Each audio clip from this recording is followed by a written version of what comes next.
Today is the final segment in our series looking into what we've learned about the coronavirus over the past year. More than 500,000 people in our state have been infected with COVID-19. More than 14,000 people have died. Our kids have missed out on critically important school time, small businesses have taken a huge hit, and families and friends have been kept apart. So where do we go from here? Well, hopefully only up. WBZ's Dr. Mallika Marshall joins us now. Doctor, let's start with the next 3 months. What can we expect?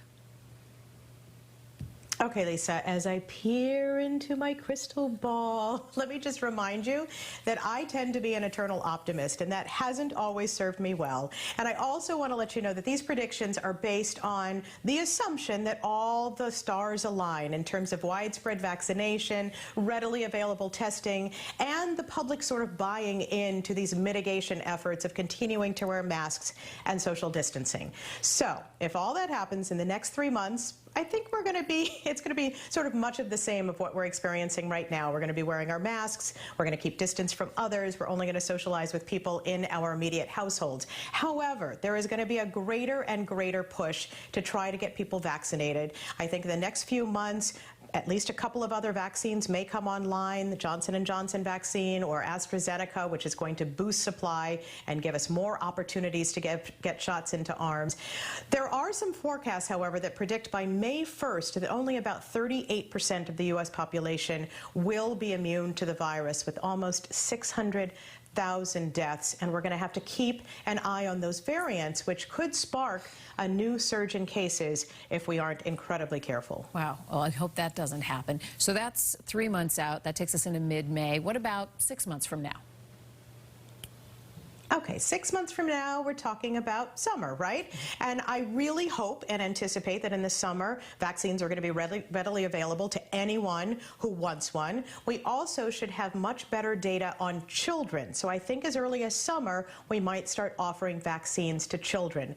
If cases continue to decline into the summer, which we often see with the warm summer months, then I think more restrictions will be lifted. Perhaps, I anticipate we'll be able to do outdoor dining again, perhaps actually indoor dining, especially for people who have already been vaccinated. I think fully vaccinated grandparents will get to see their grandchildren. I don't know if in the summertime I'm going to recommend that they give them tight, hugs, but at least I think they'll be able to see them. Boy, I mean, that's what we hear about so often, grandparents who are missing their grandchildren. So if they can see them, that's at least something. So, okay, that's the summertime. How about 9 months from now? Okay, so 9 months from now, I really think that all kids are going to be back in school. Are they going to be wearing masks? I don't know for sure, but I think life will really start to feel a little bit more normal. I envision family gatherings for Thanksgiving and Christmas and other holidays. And at this point, I'm thinking that I'm going to suggest that grandparents give their grandchildren big hugs. Okay, so on that happy note, let's go full Nostradamus here. Predictions for 2022 and beyond. Okay, so, unfortunately, I think the virus is here to stay. This virus is going to live with us for many years to come, I suspect. But we will be able to keep it at bay because we're going to have those vaccines, we're going to have better treatments, and hopefully easy, rapid testing available.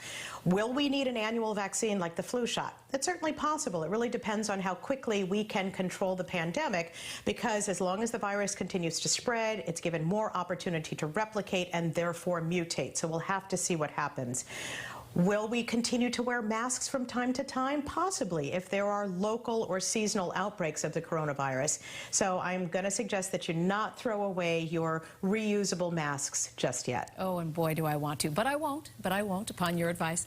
What if we don't get at least 70% of the population vaccinated in 2021? Yeah, I mean, I think that's the biggest concern, is this vaccine hesitancy. So if we cannot convince at least 70% of the U.S. population to get vaccinated, then you can plan on wearing your masks well into 2022. And I think a lot of things will reopen, but perhaps activities will be limited to those people who are fully vaccinated. So we need to get the vaccine. Doctor, I love that you're an optimist. Thank you so much for answering our questions this whole week and throughout this pandemic. We appreciate you.